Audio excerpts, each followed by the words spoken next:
بسم اللہ الرحمن الرحیم۔ السلام علیکم۔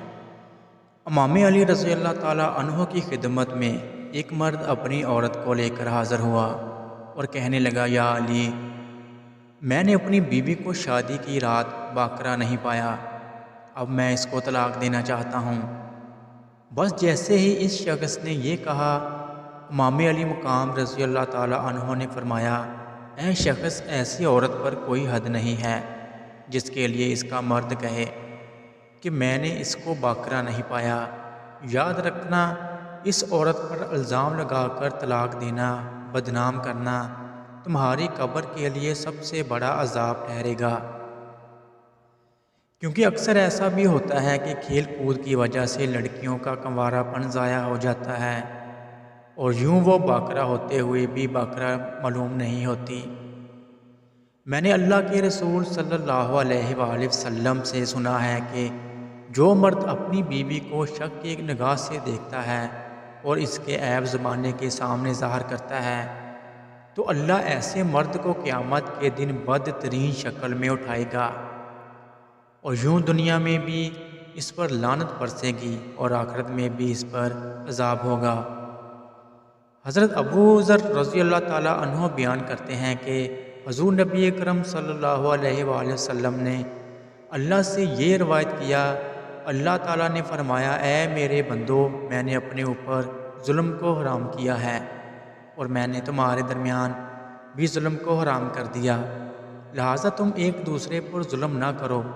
اے میرے بندو، تم سب گمراہ ہو سوائے اس کے جسے میں ہدایت دوں، سو تم مجھ سے ہدایت طلب کرو، میں تمہیں ہدایت دوں گا۔ اے میرے بندو، تم سب بھوکے ہو سوائے اس کے جسے میں کھانا کھلاؤں، بس تم مجھ سے کھانا طلب کرو، میں تمہیں کھلاؤں گا۔ اے میرے بندو، تم سب بے لباس ہو سوائے اس کے جسے میں لباس پہناؤں، لہٰذا تم مجھ سے لباس مانگو، میں تمہیں لباس پہناؤں گا۔ اے میرے بندو، تم سب دن رات اور میں تمام گناہوں کو بخشتا ہوں، تم مجھ سے بخشش طلب کرو، میں تمہیں بخش دوں گا۔ اے میرے بندو، تم کسی نقصان کے مالک نہیں ہو کہ مجھے نقصان پہنچا سکو، اور تم کسی نفع کے مالک نہیں کہ مجھے نفع پہنچا سکو۔ اے میرے بندو، اگر تمہارے اول اور آخر اور تمہارے انسان اور جن تم میں سے سب سے زیادہ متقی شخص کی طرح ہو جائیں تو میری بادشاہت میں کچھ اضافہ نہیں کر سکتے۔ اے میرے بندو، اگر تمہارے اول و آخر اور تمہارے انسان اور جن تم میں سے سب سے زیادہ بدکار شخص کی طرح ہو جائیں تو میری بادشاہت سے کوئی چیز کم نہیں کر سکتے۔